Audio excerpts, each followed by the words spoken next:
10, 9, 8, 7, 6, 5, 4, 3. Good luck, studio. Hello. It's the Shiloh Podcast. All I wanted was a pie, and then I hatched out of an egg. Okay, bring the mic over. He's ready to record. Hello. It's the quiet ones you've got to watch, you know. Is it metaphorical? Is it deep? Is it deep? Boy, he's not all that shy is right. Blimey, Governor. It's the Shy Life Podcast. Excellent.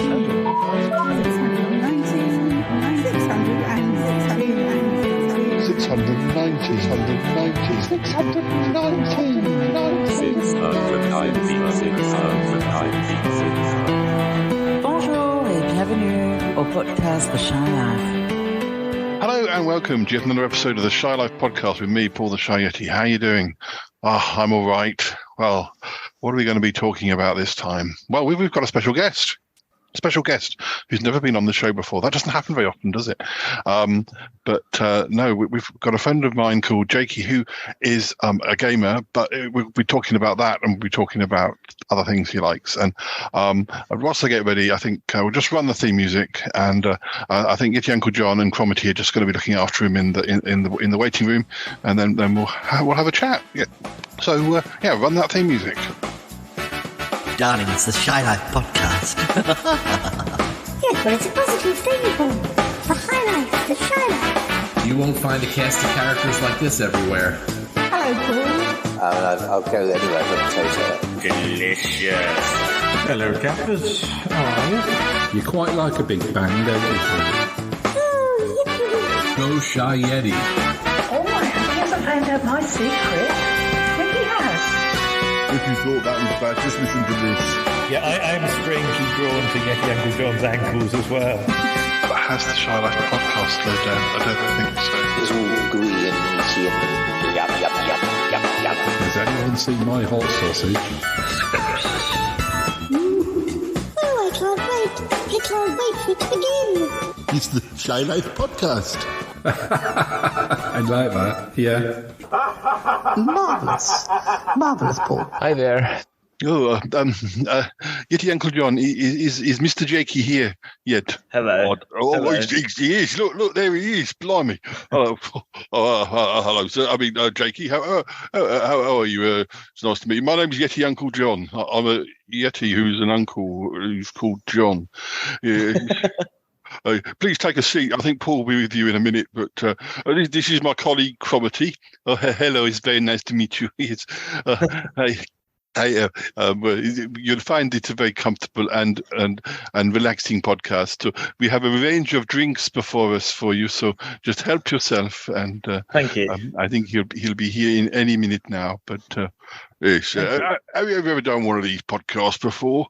I haven't. No, I've always wanted to, but I've never had the chance. But he is a streamer, Yeti Uncle John. So he has spoken to people on live streams when he's playing, that Fortnite you play. Oh yes, I'll do. Oh, yes, I'm a gamer as well, as it happens, Jakey. I play the Fortnite game. Yes, I like to dress as a rabbit and shoot people. It's quite fun. But anyway, I'm not the one asking the questions, but we'll speak to you again at the end, of course.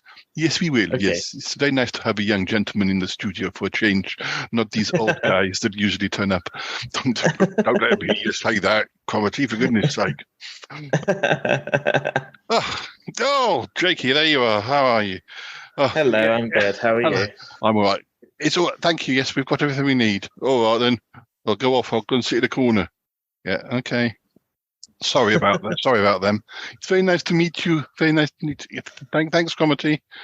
Blimey. Where was I? Yes. Oh, well, it's very nice to have you on the show. I've been wanting to get you on the show for ages, and I'm here. And you're here now. Yeah, there you are. Oh dear. So where should we begin? We should probably just tell the listeners where we first met. Did you meet me on Facebook first before we? I did, yeah. I met you. Yeah, it was on Facebook. Yeah, and then I found out you were a gamer, so I came in and watched you play your games. Yeah. And I've played. Well, you tell the listeners what games you play, and then we can talk about the games. Okay. Dead by Daylight was the one I think I saw you play first. Yeah, so I started off when we met. I was only doing Dead by Daylight streams. Yeah. That was literally the only game I was playing on Twitch. Yeah. And then I kind of started to get pretty fed up with the game, to be honest. The game just became it's got a very toxic community, Dead by Daylight. It's got a lot of very toxic people in the community, and it was starting to have an effect on my streams. Yeah. And so I decided to take the step back and start going more variety and playing more games I want to play. Instead of like having to rely on what the people wanted me to play, instead of me playing what I wanted to play. Yeah. Yeah. And because you play, because I play, but with my two friends and not many other people. But you're in a whole community where you watch other people and then they watch you. And, and you have like I guess a version of like I have Patreon for the podcast. You have people who subscribe to you and all that sort of thing. It's quite a big It's quite a big deal, and hundreds of people watching and stuff. And, which has been incredible, to be honest. Like, it's been amazing. Because how long have you been doing it now? Because I think when I met you, you'd been doing it only about a year or something. But now we've known each other a couple of years. So this May, it will be 2 years I've been streaming. It still feels like longer than that. Because you have like a whole timetable, don't you? Like you do it. Like you announce that you're always doing it on Tuesday, Wednesday, Thursdays, or whatever your timetable is. I think for me it's important to sort of maintain to the schedule as much as you possibly can, especially when you start out streaming. You don't really have to have a schedule because obviously you're still growing your audience. But then once you start having a regular set amount of people coming in, you then want to start making a schedule so that you can stick to, and then they're also aware of when you stream. So then, they know that you're live on these days, unless there is a reason why I can't be live. Even myself or one of my mods will post it. That's another thing we need to tell the listener.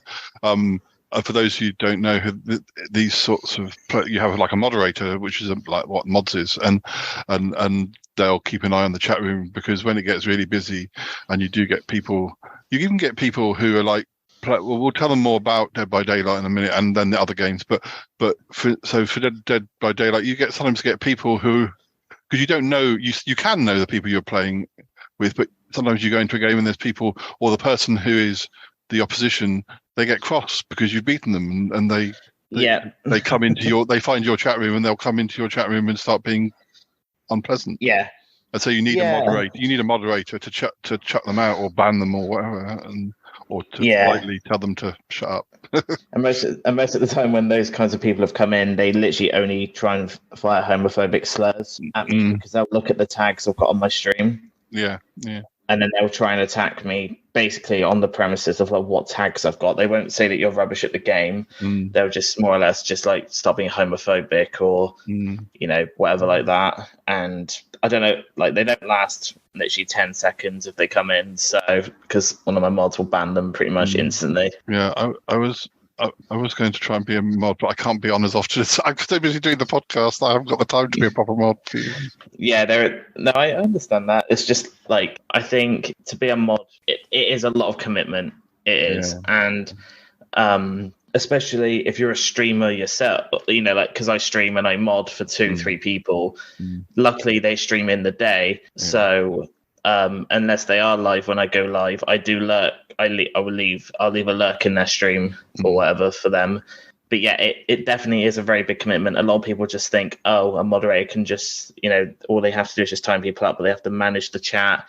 They have to keep an eye on it at any time in case of any trolls come in, whatever, like it's a big commitment to do. Non-gamer listeners, that these aren't real trolls. They're human trolls who are not. That's what you call them. There can be some nasty people out on not just on Twitch and streaming, but on the internet in general. Yeah. There can be some nasty, vile people that will go out of their way to try and make you feel worthless. But on the other hand, there are lots of people who support you as well, and you have lots of friends you've made through, like I do for podcasting.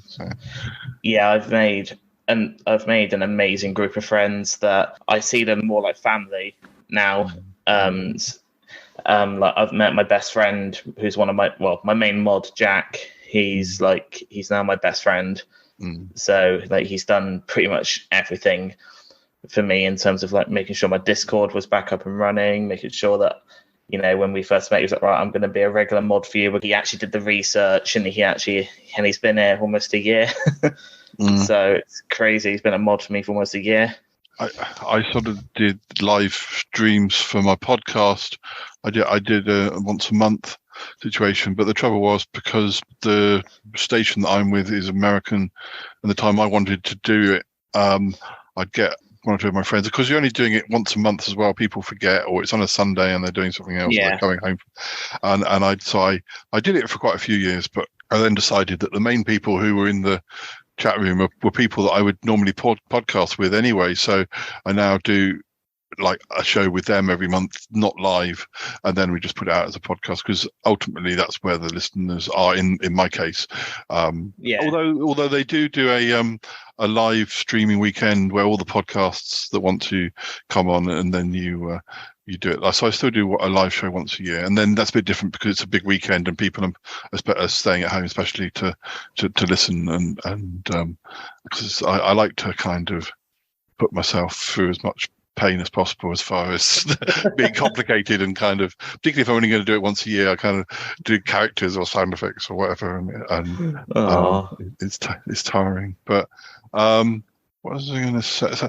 Well, so Dead by Daylight. I got into Dead by Daylight. Well, it was the sort of second step on my gaming journey. In that I used to play computer games years ago when I was a kid, like in the 80s, and we had the BBC and I played things like Space Invaders and really basic games. But you'd always get to the point where you got stuck. It used to make me cross, so I didn't get into as much as I possibly could. And then I had a few friends who I used to go over to at the weekends. Some of them would have, like, in the sort of noughties, they have things like Buffy and the Vampire Slayer type games, or zombie games, or things like that.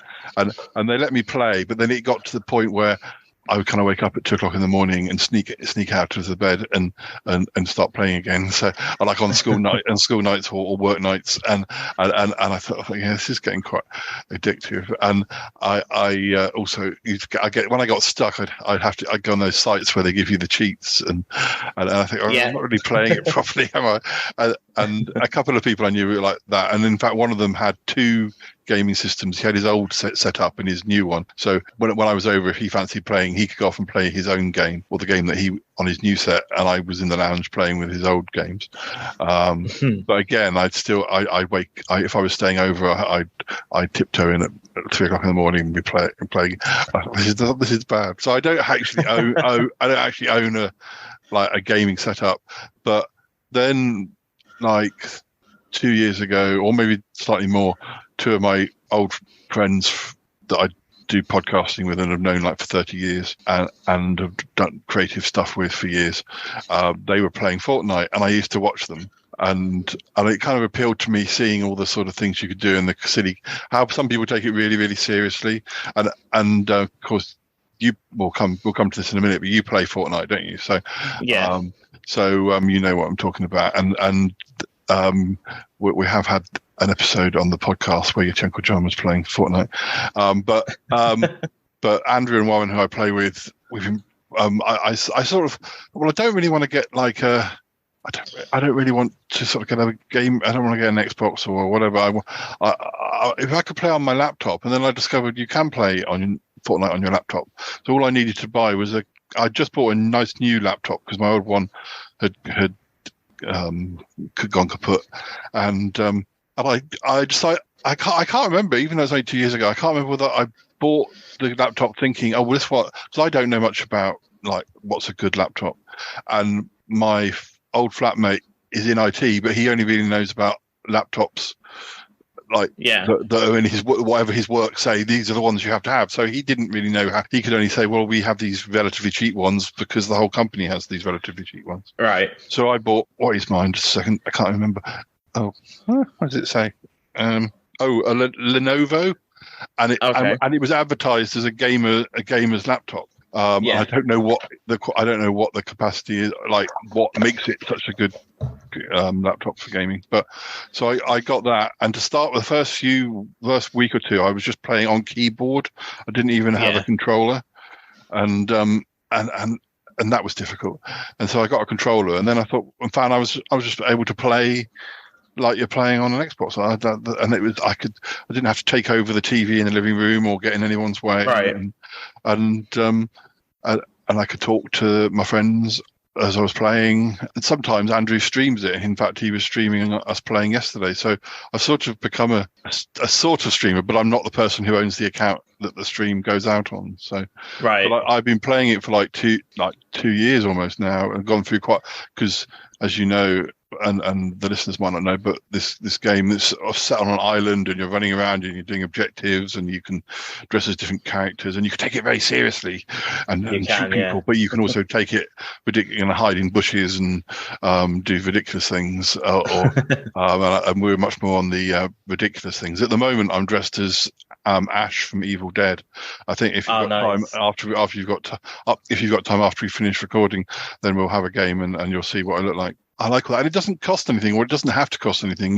To get to the next season, you can get the points throughout the season, so it doesn't have to cost you anything. Although sometimes I'm naughty and spend the odd $5 on a new costume that I do that as well. Yeah, I did that. I got all my I got all my points lined up because there's another season starting in early March, and I got all my points so I wouldn't have to. And then I saw the Evil Dead costume, and I was like, I want the Evil Dead costume. So I did. It's not, it wasn't too expensive, and it's I don't have to spend anything else. But how I came to Dead by Daylight was that I was looking at one or two other games because although the podcast takes up a lot of time, I was thinking, well, there must be other games out there, and I wanted a sort of a horror one, and I think I was able. I did try a few more of like the more recent versions of things like Silent Hill, but I still get to those points where. Because the thing with Fortnite, the longest game is about 20 minutes, and then because the space you're running around on, as you know, gets smaller and smaller until you're pushed into a tiny little area, and so you can just play 20 minutes a day, and that could be it, or you can play for as long as you like. But other games go on for hours and hours and hours, and then when you finish them, it's like finishing a book. You can go back to the beginning and play it again, or go back to the beginning and start a book again. But Fortnite changes every 3 months to a completely different scenario or different. Yeah. And I kind of like how it changes around you without you having to do anything. But so some of those things like Silent Hill, I was still getting stuck at all the same points I used to get stuck.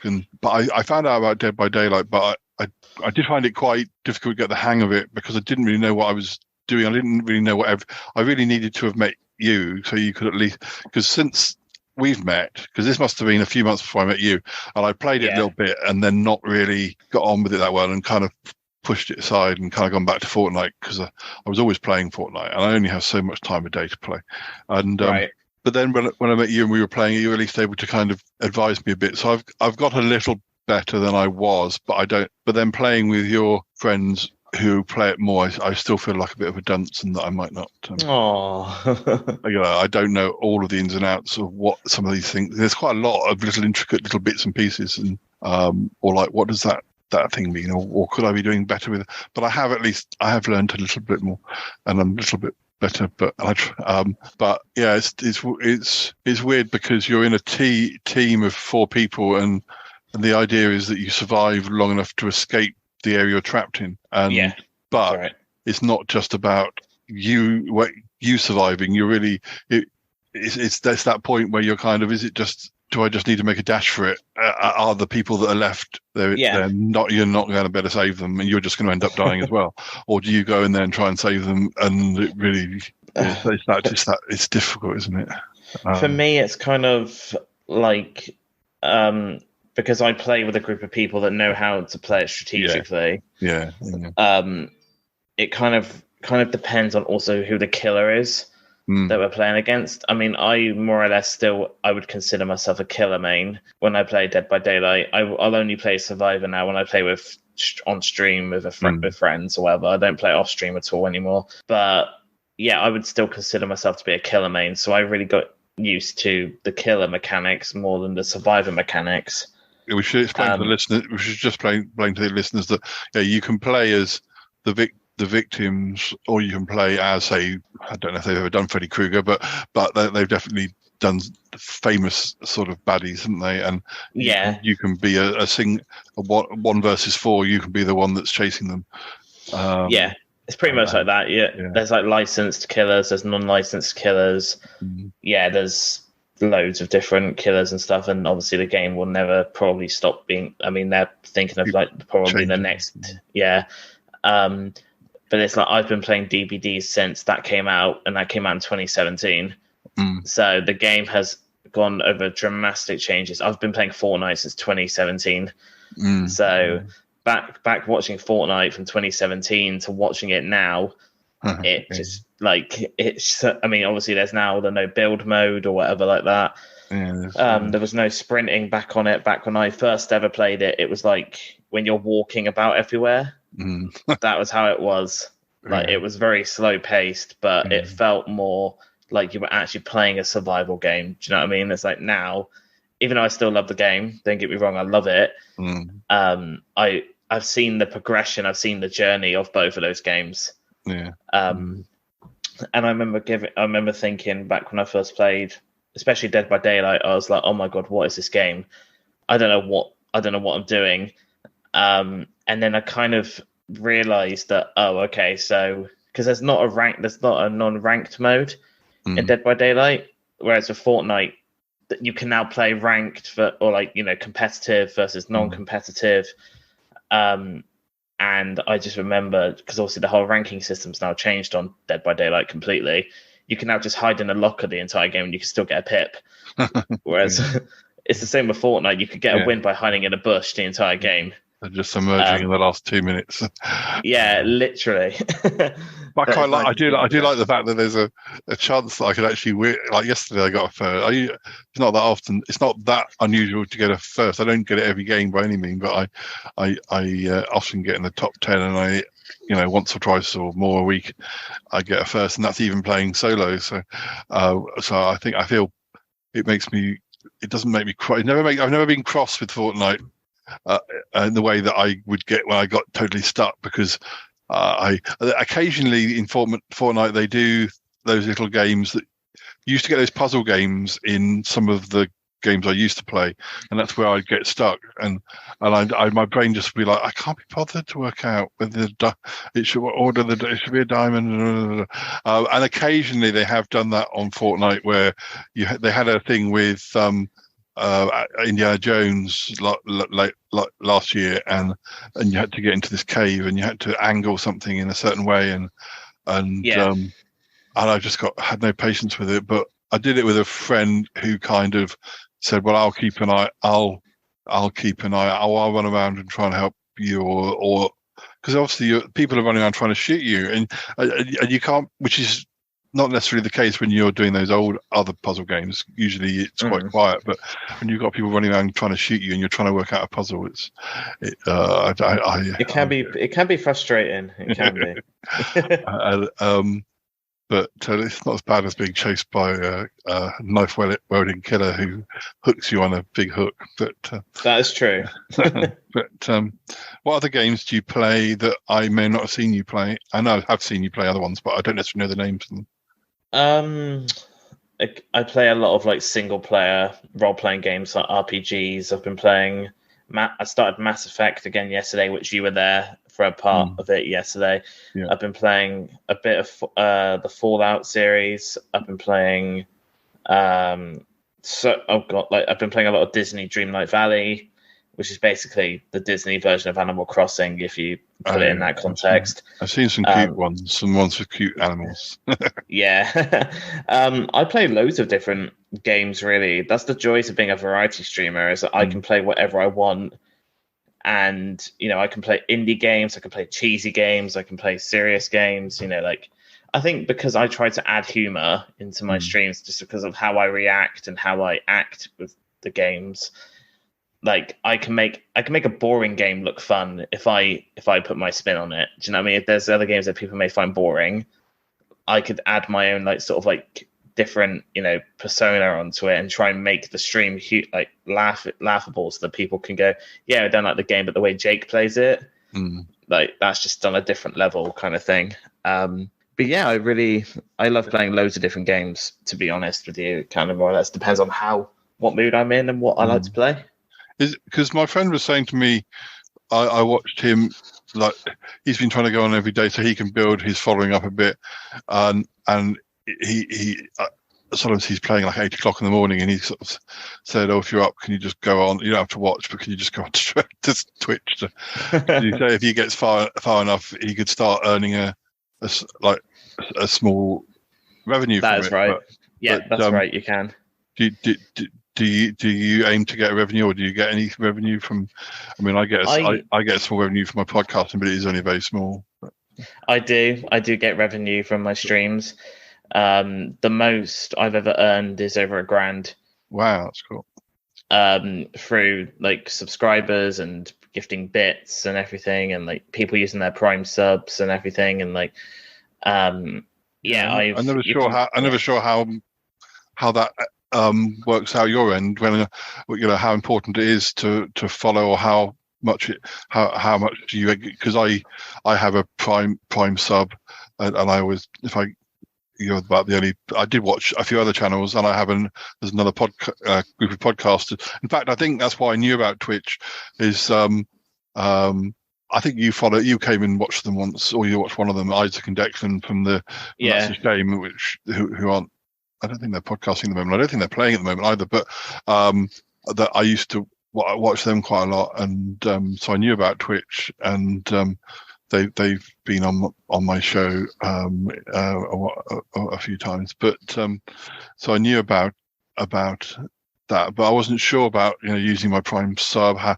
much that you benefit, or how much they take a big chunk out of it, or so. It's good to hear that you're brings you some revenue as well. Twitch has recently decreased the amount you have to earn a month. It used to have to be $100 to get the payment, and they've now reduced it to $50 to make it easier for people who may not have as big of a community with the affiliate status to actually get the chance to get paid from streaming. But Twitch still takes a certain percentage out of it, and then pay, because then it gets converted to your PayPal or your bank account. So Twitch has to then take a small fee to get to transfer it all as well, but it's normally like not that big really.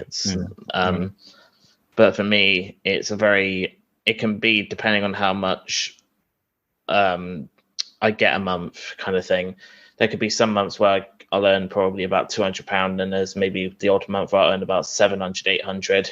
Even though most of it goes on my rent, because that's literally and then I mean, luckily, thanks to streaming, I've managed to get my own PC now. I've now got my own gaming computer, which I built myself and everything. I think I sent you pictures of it, or on Facebook I posted it when it was all set up. All that's been doable through streaming. Because you see, I follow one or two channels, like YouTube channels, where the people make enough that it's their job now, and the ones I tend to follow are ones where they're traveling all over the world, or they're traveling, doing a road trip like over America or something, and it's I've had mobility issues, and I don't get to travel like I used to, and I enjoy watching, seeing them have adventures, and generally I don't feel jealous of their adventures. Some of the things they do, I'd be too scared to do now. But but the only time I feel jealous is if they're eating something that's like super yummy, and you're like, oh, I really want that. Yeah, I'm like that. I'd be like that as well, to be honest. So it's kind of, if I was 20 years long, or even less than that, it would have been really good, because I was doing videos with friends with my Sutton Park before there was any hope of anyone ever, like in the 90s when there was no YouTube. And I wasn't really making it, expecting anyone to see it. The only people who would see it would be the people who were in it, maybe. And I was so busy making it that half the time I was moving on to the next one, and I didn't even sit down and watch the episodes I was making. And it's only now they're digitized. I may have seen them like 30 years later or something. Because I can digitize them, I can still I can put them on YouTube now, and I can put audio on the podcast. And it's amazing, sort of like how just how wide, especially with like trying to produce content, has really got over the last 20-30 years. Yeah, definitely. It's kind of although that you still making money out of a creative thing is very nice if that can happen. And I've done that with my writing, being able to self-publish, and because I was always too prolific I didn't want to I don't want to be told that a book isn't right or isn't whatever by a publisher. It might not be right for them, but it's just easier just to do it yourself and make less money. But at least you've got the control of it, and that is true. Yeah, and if 5 years down the line someone does want to pick it up, then you're able to say yes, it's fine. You can do, but at least you've got the control to start with, and that is true. But on the other hand, it's still good to do creative things without like we did with Sutton Park in the 90s. We weren't doing it for money. We never expected that, and we just did it because it was a great fun sociable thing to do. Definitely. So there's kind of it's good. It's in one way it's good, but it's also I'd be worried. It'd be a shame if people only wanted to do or didn't thought, I don't want to do that because it's not going to give me any any money. People should just be creative, whether they just because it's good for your mental health. And you should do it because you enjoy it, not because if people. This is the thing, like with streaming, I've noticed with a lot of people, the first thing they'll come to me is if they start streaming, they go, "Oh, when do I get my affiliate? Like, when do I get paid?" Yeah. And it's like they haven't even really started streaming yet. They may have done one stream and they're like, "Oh, when do I get paid?" Yeah. And it's like and I'm like, well, and then like you have to tell them the reality is that's not going to happen straight away.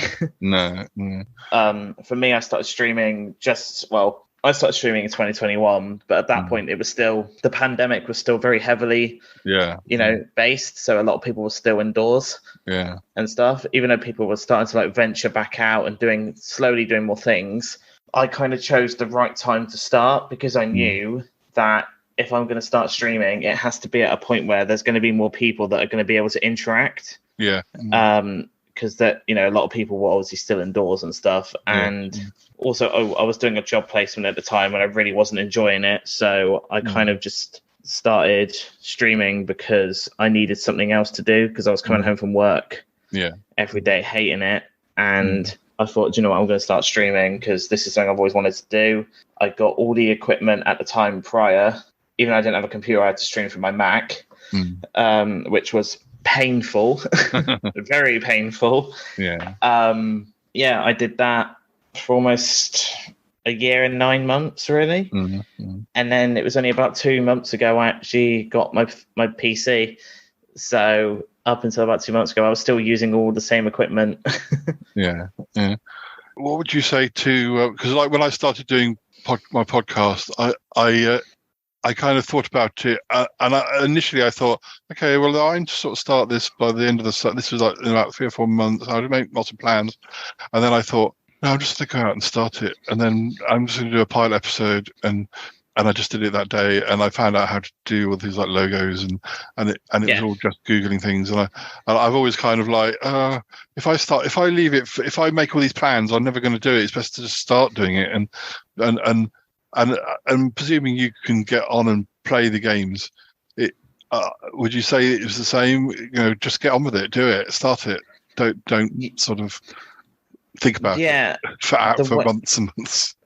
Yeah, I think for me, the main thing is if you're going to do it with the ambition that you want to pursue it, not do it because you know that people can make money off it. Yeah, definitely.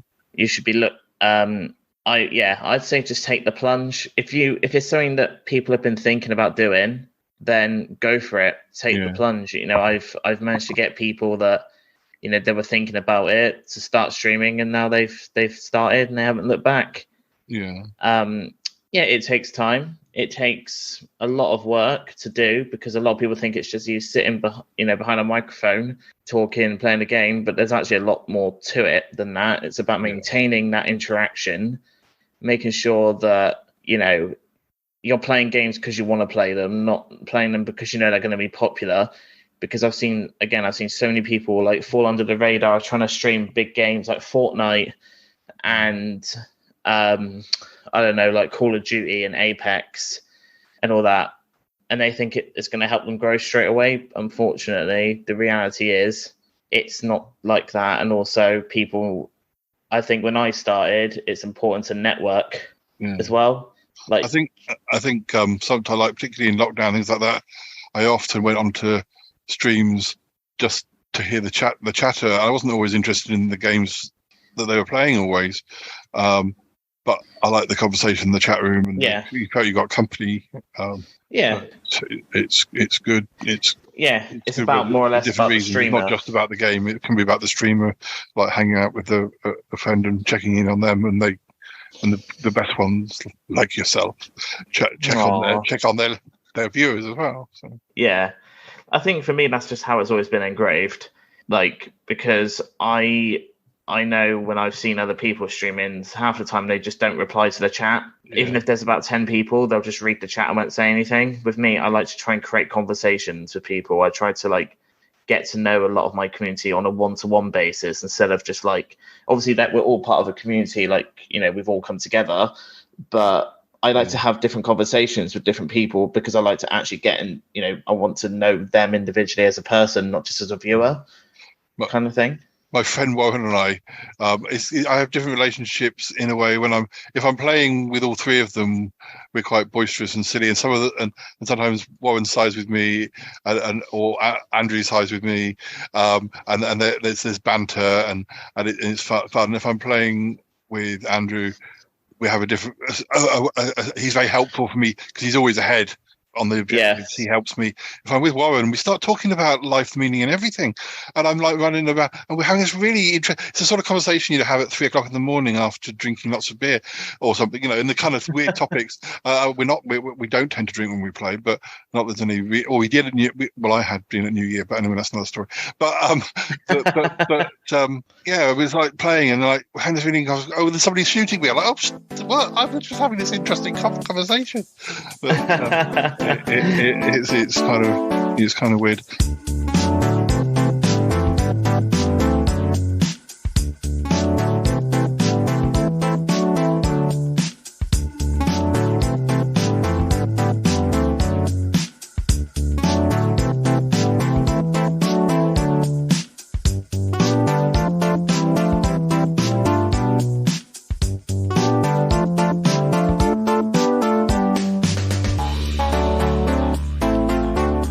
Listeners, we've got an exclusive message.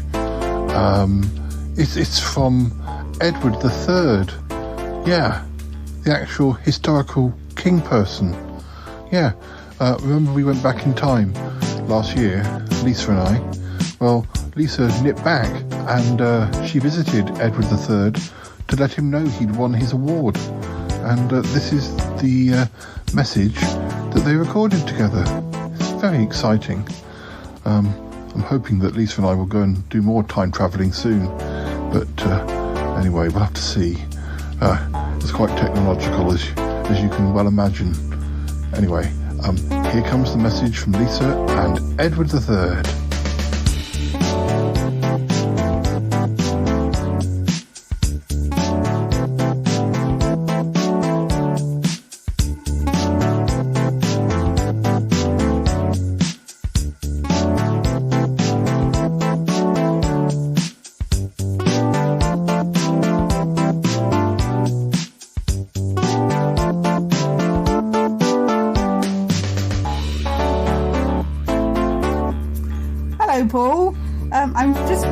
Back in time to see Edward III. Hello, I'm here again. Hello, Your Majesty. Hello. Because he's won an award.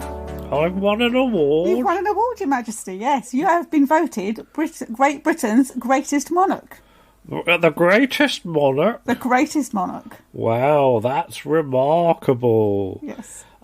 Who has voted for this? It was the audience in a cathedral, Your Royal Highness. Your Majesty. I like a cathedral. I know you do, They're yes. very echoey. Yes. I sometimes go in a cathedral and have a good bellow and listen to my voice ringing about in the rafters. Mm-hmm. Yeah. Yeah. But explain further how I am the greatest. Well, several experts in monarchs did a little talk about various different monarchs, and you were represented by the historian Ian Mortimer, who's written a guide. Who is he? He's written the Time Traveller's Guide to the Middle Ages. Oh, well, you're a time traveller, Yes. I understand. Yes. And is this the Middle Ages, then? I thought it was the modern day. It is the modern day to you, Your Majesty. Oh, yeah. right. But in my time, in the future... I'm in the middle, am I? You are in the middle. I'm neither on top nor below. No. I'm in the middle. In terms of ages. I see. Yes. My age. Yes. Oh, Yes. right, okay. Yeah.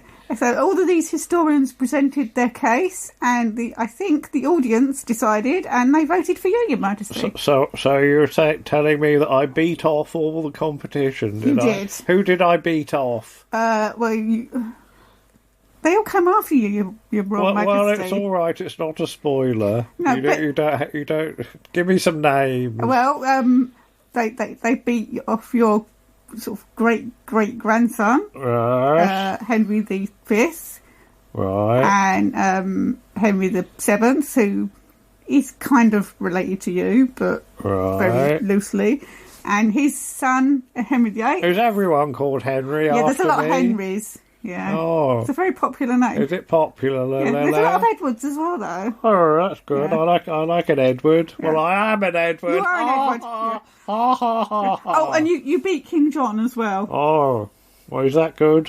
Well, yeah.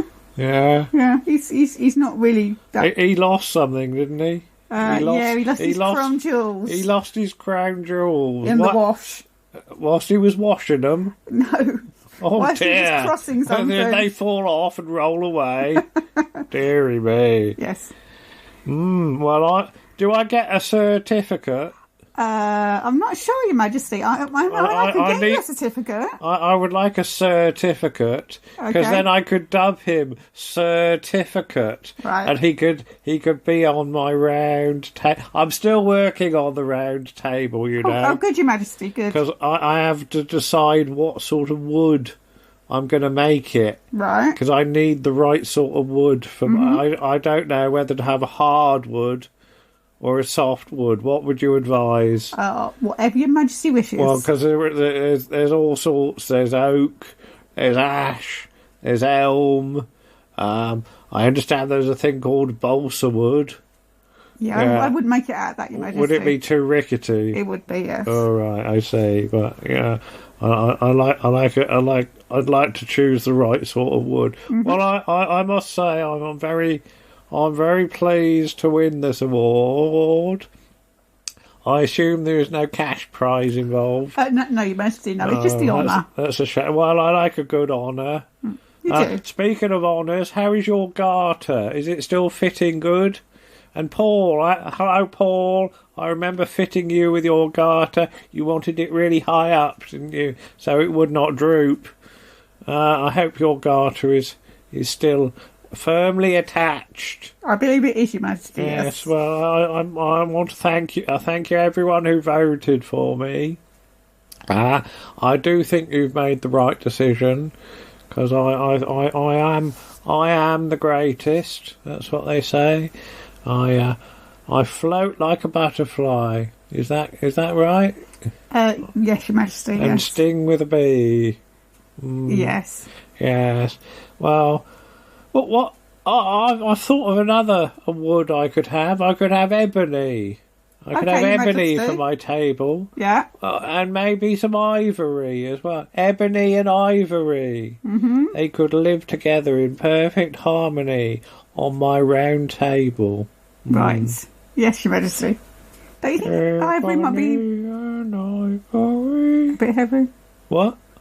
Ivory. A bit heavy. A bit heavy for your table. Well, you've got to have it solid, haven't you? You've got to have a solid wood. It's of no use to anyone if it's not a solid wood. No. Oh, well, thank you very much. And, I won't take up any more of your time now. Okay, well, hope to see you again soon, Your Majesty. Well, yes. I enjoyed seeing you again, and I hope to see young Paul. And I can check over his garter fitting. Sometimes you have to have it taken in because they ride up with wear, you know. Do they? Yes, okay. But I'm glad to know that I've done very well. Yes, you've done very well, Your Majesty. Goodbye, everyone. Goodbye, Your Majesty. Goodbye.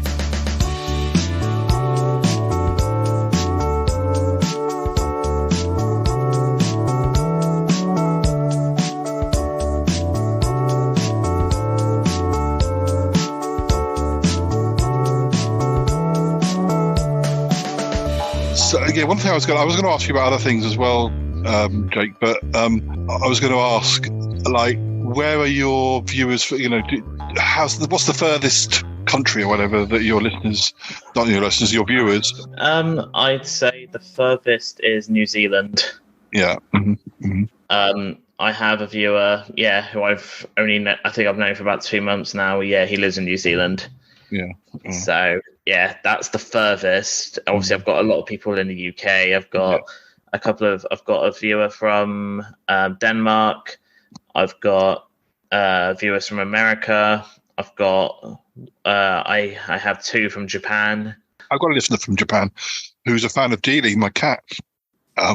He always comments on, because Dealey sometimes appears on the podcast, and he was, Dealey sounds like he tweets me and says, Dealey sounds like he's very well today, and he bought one of I have a Patreon, but I also have a Redbubble account, and I did some with Dealey or there was a logo with me and Dealey, and there's a clock. One of the merchandise was a clock, yes, he's got me and Dealey on a clock in Japan. It's amazing. Oh, that's cute. That's really cute.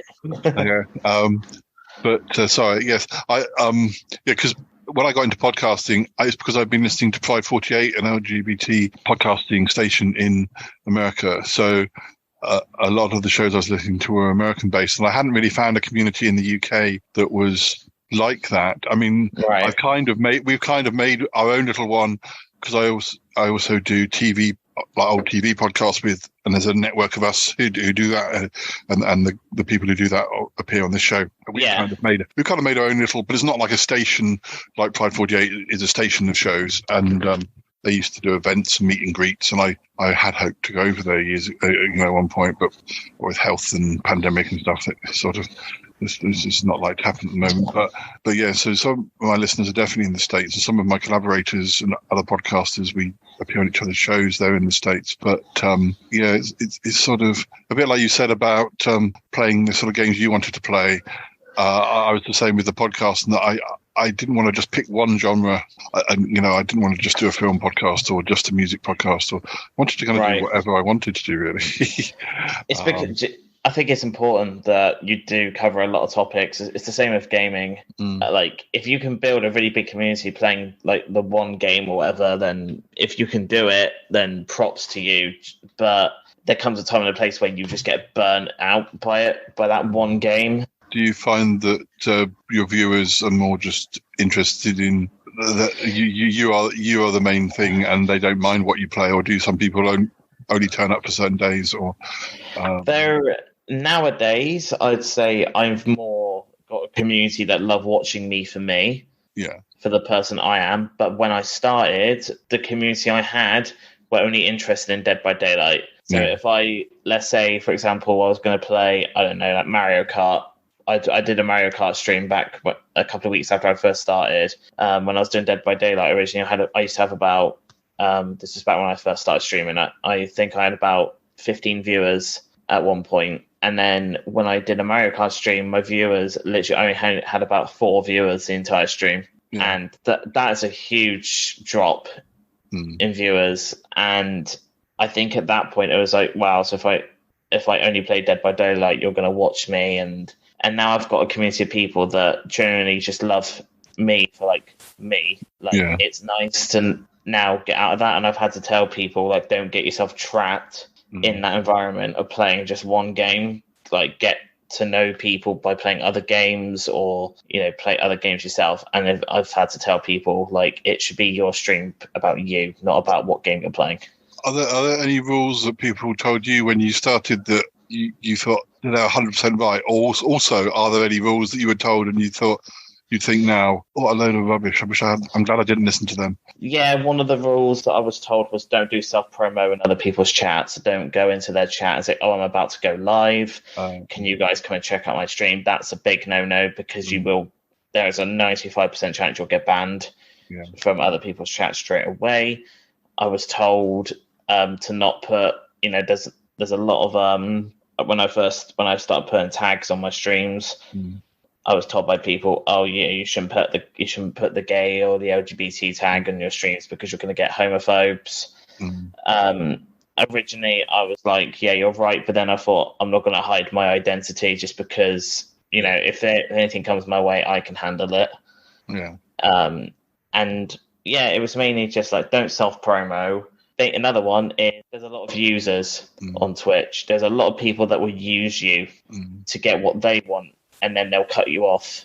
And originally I thought, we should all be like a big community. We should all help each other. And now as I've seen, and I've lost people due to that, that reality is now kicked in. And I'm like, now there are people literally on this platform who only care about taking your viewers from you or using you to get to the stage they need to, and then once they've got that, they'll just like push you away, or they'll pretend they don't know you.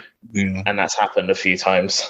Because you don't always see that. If you just think of games, or people who don't play games, they wouldn't necessarily think, because there's a very positive side, but there's also a dark side. And you have to sort of getting through that. And it's a public thing, so it's just at least if somebody downloads my podcast and hates it or stands there shouting at podcasters don't seem to hear from their listeners as often, or it's often harder to get a feedback as to whether you're doing right or wrong. So really, but it's different when you've got a chat room like that and you've got people sort of or other gamers trying to steal your followers Unfortunately, it happens, and because I'm a welcoming and opening person, he is listeners. Yeah. I like to welcome anyone in. Literally, as long as you're kind, you're respectful to me and my community. Open arms to anyone that wants to stop in. Literally. Listeners, when Jake first contacted me on Facebook and I found he did streaming, when you meet somebody and you don't know them on Facebook, you're kind of like, what they're going to be like. What are they like? But this person, I can actually see what he's like because he's doing a live stream. So that's I kind of went, and you are very welcoming, and most of the people that I've watched do seem to be, but you're more so, I think, than a lot of them, and also you. Some chatterbox like me who comes in and wants to talk about what I had for lunch in the middle of a game or something. I don't know. but we do that, we'll have random discussions about that. Like this is the thing with my stream. I try to create a safe space where people can, talk openly, and if there's something that they want, like yesterday, someone was asking for advice on something in my chat, and I gave them advice, and they said they're going to take it on board. It's that kind of environment that I've always aimed to promote. Is somewhere that people can go, and even if there's times we don't want to talk in Jake's chat, if we're not, if we can't do talk or anything, we can just load in his chat. We can have him on in the background. And, it's just a nice chilled atmosphere. And I think that's why a lot of people like come to chill with me.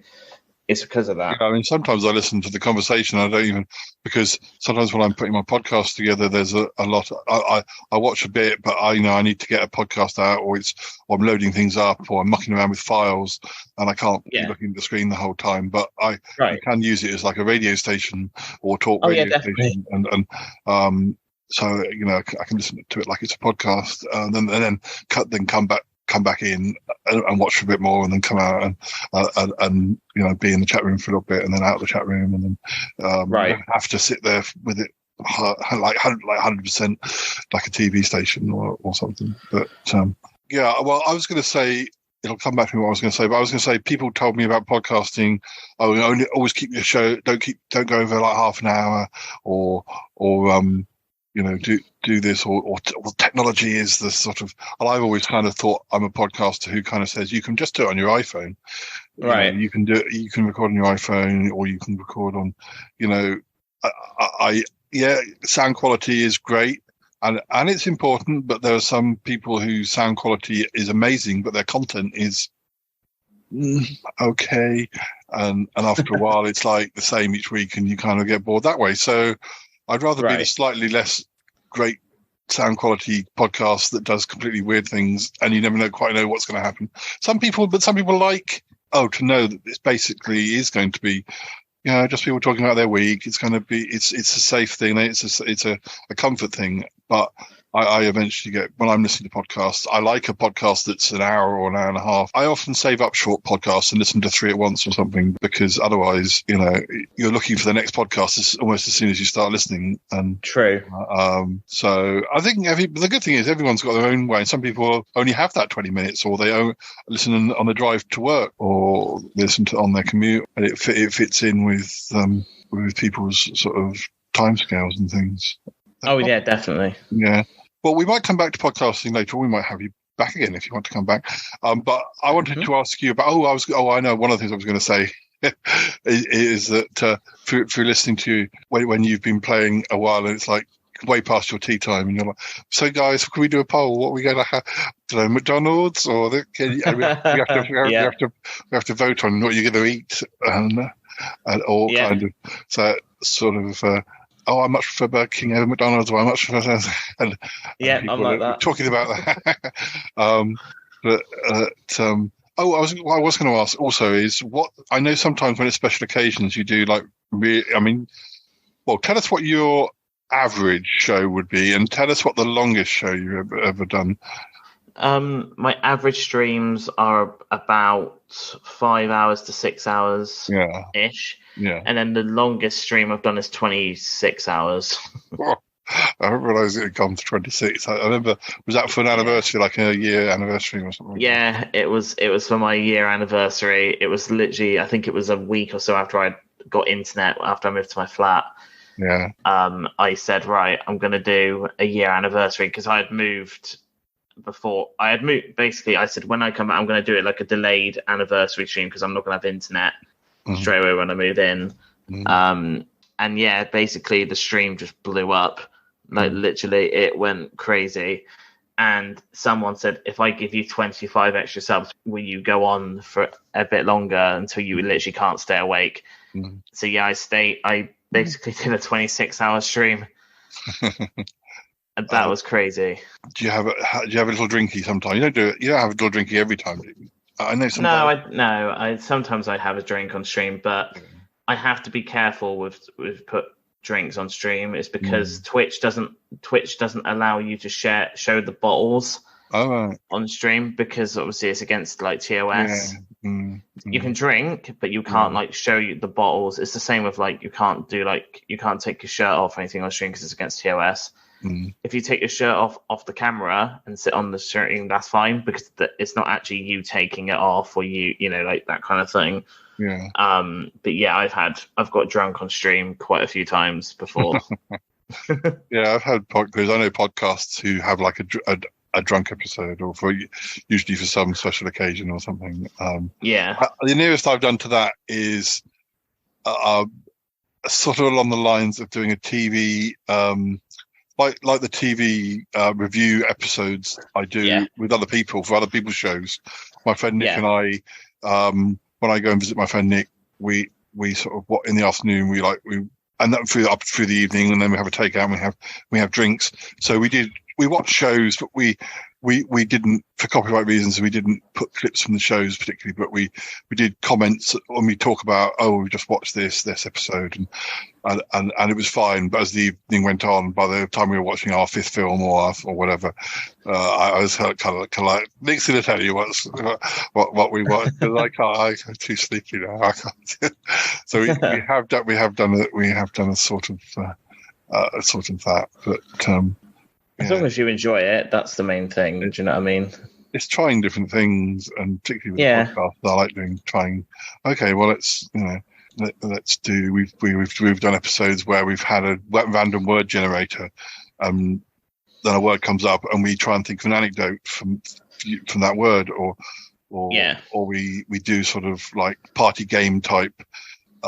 Would you rather go blindfold on roller skates or jump off a cliff, or that's a very bad example, but I can't think of the actual those sorts of things, and it just generates conversations, and I think when you're gaming, just by living your life whilst you're playing, you get different conversations, and because you have to kind of eat or you have to deal with something happening in your chat room, or somebody asks you a question. You want to be supportive in the middle of a game.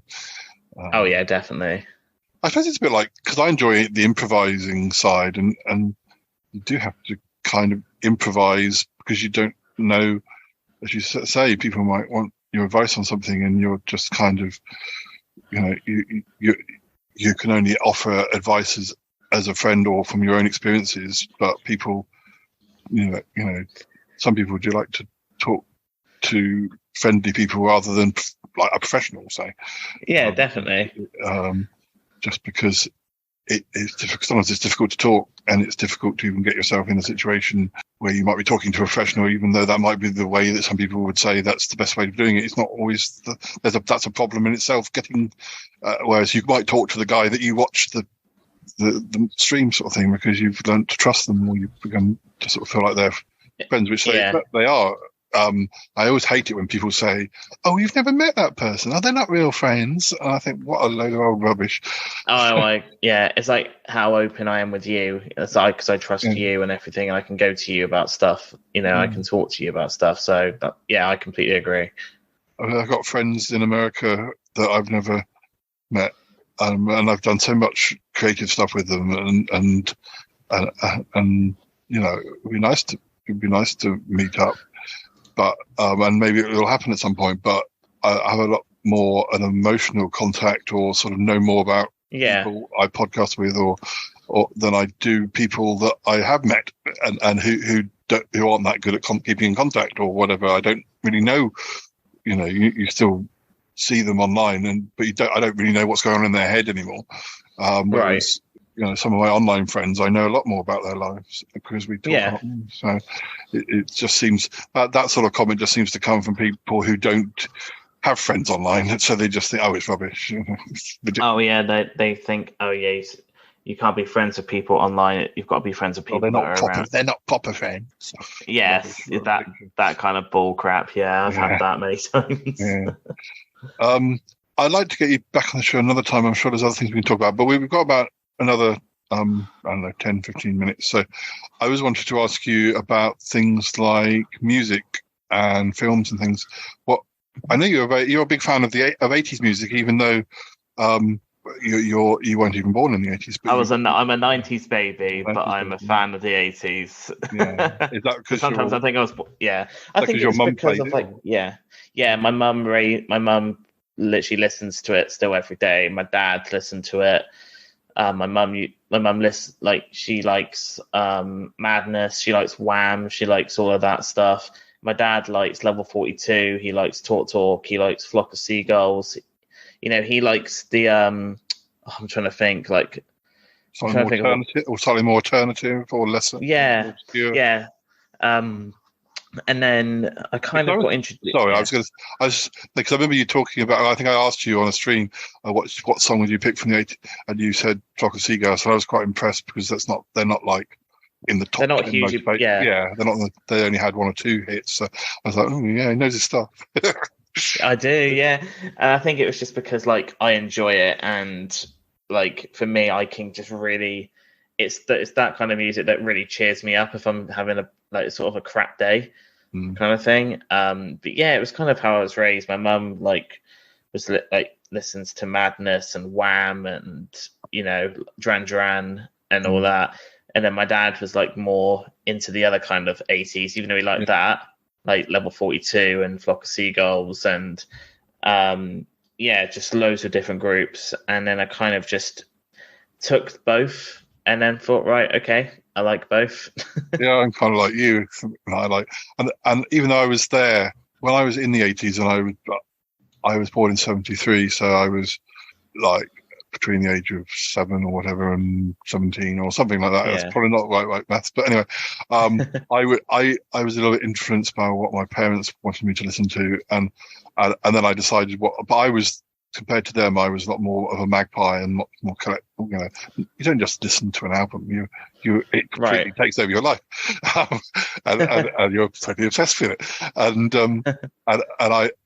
The first two bands I liked were ABBA and the Beatles, which I always thought was a great starting point, because ABBA is the pop side and the Beatles is the rock side. So, and there's so many things you can come out from either of those. So in the 80s, I was more interested I was really interested in the 60s, partly because I'm also a Doctor Who fan, and I became aware that Doctor Who was around before I was even born, and it was around in the 60s, and it wasn't at the time. It wasn't really that easy to see those old stories, because they didn't come on video really until the early 90s, mostly. Right. And then I was really interested in old repeats of the 60s shows. So I was very, very keen on the 60s and the fashions, and it was only really sort of in about 88 I started buying, and I was a little bit sort of secretive about it. I was like, I'm buying the latest Pet Shop Boys album. I really like Pet Shop Boys, but I better not tell anyone, because or at least not tell my parents, because they just think I like the ABBA and the Beatles. But and then I slowly got into exploring and more and people like the Thompson Twins and Duran Duran. A couple of times, Duran Duran really saved me in bad periods where I didn't really have a teenage phase, but I was on holiday in Spain, and I was having, for that one holiday, I had a teenage phase where I just took book and just sat in the car and read, and I was like, no, I'm fine. I didn't really interact, and I got a copy of their Greatest Hits Decade, and it probably wasn't that long after it came out, and I listened to that, and then a few years later, when I was at university, and I had a bit of a problem making friends and things going wrong at university, and their album, which had Ordinary World on, came out, and I just listened to that non-stop for months, and it was kind of, because it was really upbeat and poppy, it kind of distracted me from being sad. So, so I sort of got a bond to them that, and I've always followed them even up to their sort of album that they released, I think last year or the year before, is a lot of the people who were making music in the 80s still make good music. It's just that they're not as well known. Exactly, yeah. And I think just of how diverse, especially nowadays with music, it's a lot of people are very sort of like particular with what they want to listen to, and they don't like listening to a variety of things. And I mean, if their new songs are rubbish, then fair enough. But often they're still making good music. So I knew the album was good. I'd rather hear a new lot of songs. I think I'm more of an exception. So a lot of people just want to hear the hits, and I kind of over the years I've grown to really like Kylie, and I always follow what she's up to, and I listen to her old stuff, but I'm much more excited about what's her next album going to be like. She's been around such a long time. Flock of Seagulls, obviously they've got two big hits, which was Space Age. Actually, no, they have three: Space Age, Photograph, and Iran. But I love all of their other songs as well. Yeah. Because I'm just looking at some of the views for some of their other songs, and one of their songs only got 300k views, and that's quite low, especially for like a group that has some big hits. But I I think it's like the big hits are always the ones that are overplayed. And then it's like I was telling someone about it, and she was like, "Oh, I've not heard of this one." I was like, "It's because not many people know this song from them because of their big hits that have overpowered sort of a lot of their persona." So then when people who actually have listened to a lot of their stuff, and you try and have a conversation with someone, "Have you heard this song?" They're like, "Oh, I didn't know that existed." Yeah. And it's just like, well, there you go. It shows you what the hits can do. Yeah, and so it always surprises me when like some of those channels I watch on YouTube where it's like those ones with the travelogues and stuff, and you see that how many views they've got, and then you see a new song by, well, I'll say Madonna, but Madonna's probably not a good example, but somebody you think of as being relatively or pretty famous, and their new song has got this much, and then the travelogue you were watching earlier has about 3 times as many, and you think, wow, these videos on YouTube are really big. When people who are just ordinary people are getting that much, but in a way it's good because it shows that with a lot of hard work, that could be you. But it is hard work. It's not just sitting there and expecting it to come to you. And it doesn't happen necessarily in 6 months. It might take 6 years, or it might slowly continue growing. It's difficult to know whether there's going to be a point where you'll stay where you are, whether it will keep growing or what. But it's an adventure. So that is true. What about films? What would your go-to films be if you were going to sit down for an evening? Do you like horror films? Because obviously, Dead by Daylight's a horror game. That's kind of why I looked into it. Yeah, I love a lot of horror films. I love sci-fi. I'm a huge Star Wars fan. I know that may spark some. Some people go, "Oh, he's a Star Wars fan. I'm a Trekkie fan." That kind of that whole kind of rivalry between Star Wars and Star Trek. For me, Star Wars is what I grew up on. I'm a weird child because people about a year older than me, or people, I fell between the first and the second film. At least, I mean, I was alive before the first one, but I didn't remember. In the gap between Star Wars and Empire Strikes Back, I discovered Doctor Who, and that was it. I didn't want anything else. So I was never as into Star Wars as people who might just be 18 months older and went to see Star Wars in 1977. I was too young to see it when it came out. And by the time I saw it, I enjoyed it, but it wasn't Doctor Who, even though it's got like loads of better special effects and it's completely different. It's just a totally different thing. But I think perhaps if I'd have found Star Wars before Doctor Who, then the story might be different. But I think for many years there wouldn't have been enough Star Wars. There's a lot more Star Wars now than there was, because obviously after about 83, that was it. Really, until 1999. That wouldn't have been enough. 3 films wouldn't have been enough for me to have been obsessed with it. Whereas for Doctor Who, you knew there was hundreds of episodes, and slowly they were releasing them if they still existed, and that appealed to my more sort of prolific nature. But completely understandable, though. Completely. But what else? Other sort of genres do you like in films? I like action. I like comedy. Action, comedy, sci-fi, horror. The thing is, I can give any film a go. I love my Disney as well. I love my animation and stuff. I'm a big fan of Disney. Aardman. I mean, I'm Bristolian, so you know it's where Aardman originated from. So yeah, I love loads of different kinds of genres of movies, as long as it's not like real. Oh, I'm trying to think of I don't like romance movies. I find them very cheesy. But or like what's the other one? Like a rom-com. I don't like those kinds of movies either. I think they're really cheesy. But kind of stuff I like. Well, Jake, I think we're running out of time, and I know the other guys want to say goodbye to you before. So thank you very much for joining us, and hope you'll come back on the show another time, and we'll talk about other things as well. I definitely will. And now you can say you've been on a podcast. I can. There you go. I'm glad it was mine. But we'll say goodbye, but hang around because I'll get Cromarty and Uncle John to say hello. We'll say goodbye for now, and listeners, join us again soon. Who knows what will be happening, but there'll be something. And we'll join you again soon. All right, bye-bye for now. Bye-bye.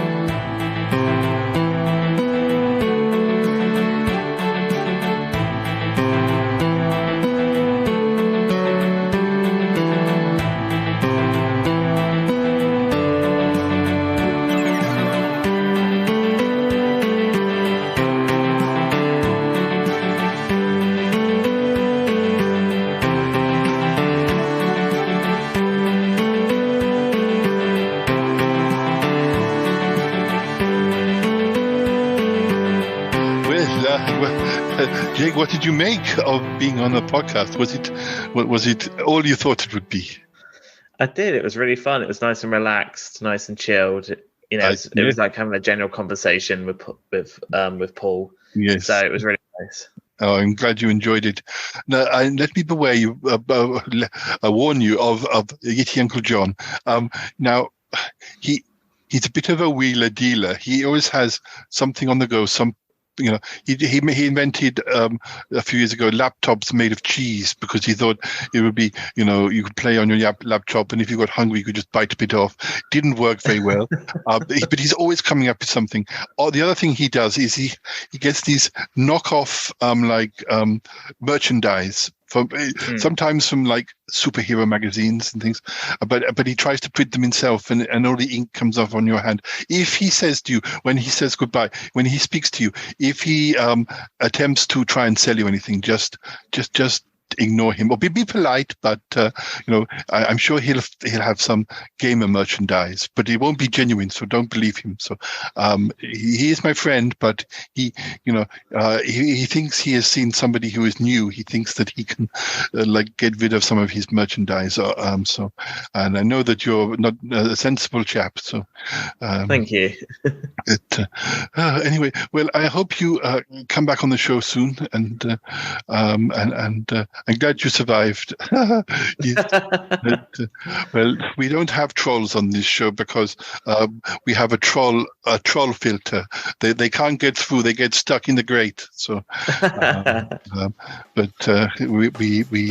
we send them off to the troll farm. So, anyway, I can hear the theme music coming. So, Yeti Uncle John will come and say goodbye to you too. But beware of any fake merchandise. But okay. Okay. I gotta go now.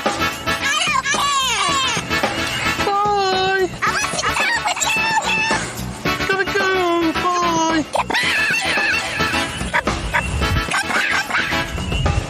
Bye. Goodbye. It's been good, but yeah, definitely time to come home now. Wow. Really? No kidding. Goodbye. Goodbye.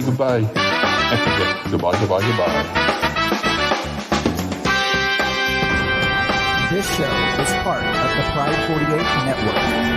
Find more shows over at pride48.com. Oh dear. What's going on now? Oh, it's the Shy Life podcast. Let's go. I have a voice. I have a voice. You have a voice. You have a voice. We have a voice. We have a voice. Unique voices in podcasting. UnivazPods.net. Oh, Jake, there you are. How are you doing? Did you enjoy your visit to the podcast? I did. It was very fun. It was nice and relaxed. It was a really good atmosphere. I really enjoyed it. Yeah, good. Hey, well, it's not often we have guests come to the studio these days.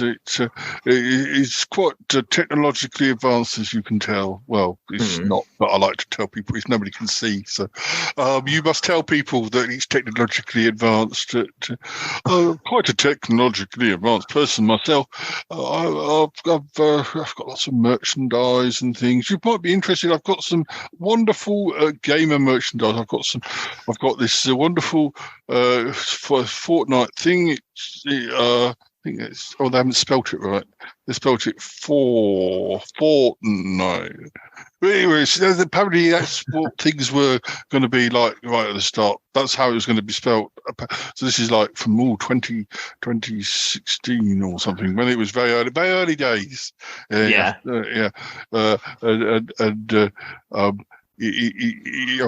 even got posters of you. Did you know that Dead by Daylight was actually supposed to be about being nice to people and like helping old ladies across the road? They decided that they'd have to change things, but I mean, potentially it seems like quite a good idea. But I'm sure we must have something in the warehouse. But just let me know if you need anything, any baseball caps with the original Fortnite, with when it was spelt different, anything like that. I've always got. I'm your man. I'm your man. And yes. Oh, here comes Paul. I think he wants to say goodbye. Yes, Uncle John, what are you doing? You're not trying to sell Jake some of your knockoff stuff. Don't tell him that. Well, Jake, I hope Yeti Uncle John isn't. No, he's fine. Good. Right. Well, please do help yourself to. I think the stuff on that table there, the food on that table there, was made by our friend Ick, who's not here today. He's an alien, so you might find the stuff a bit spicy and a little bit strangely coloured, but it is edible. It just, you might want to just take it careful. Depends if you're allergic to stuff from Venus. I don't suppose you'd know until you tried it. That's the trouble. But, I was allergic. I bloated up and I floated out of a window. I don't remember that happening. I think you're making that up yet, Uncle John. Well, it sounded good. It's the whole point about podcasts. You make it up. Yeah. you do, obviously. Anyway, well, thanks, Jake. We'll have you back soon. And yes, definitely. Feel free to tuck into the buffet. I will. It's always nice to have a new fellow around here. Yes, it is. But it's time to go now. All right. I'm going. Oh my God, there's nothing I like better is when another new episode of the Shy Life podcast comes out.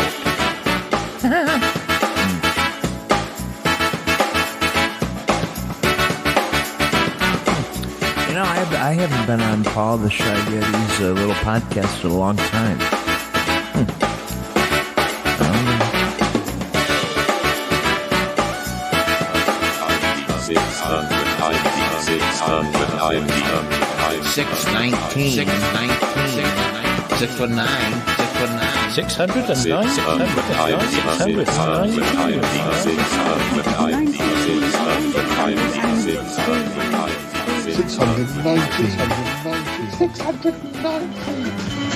Oh, I think that was a wonderful episode.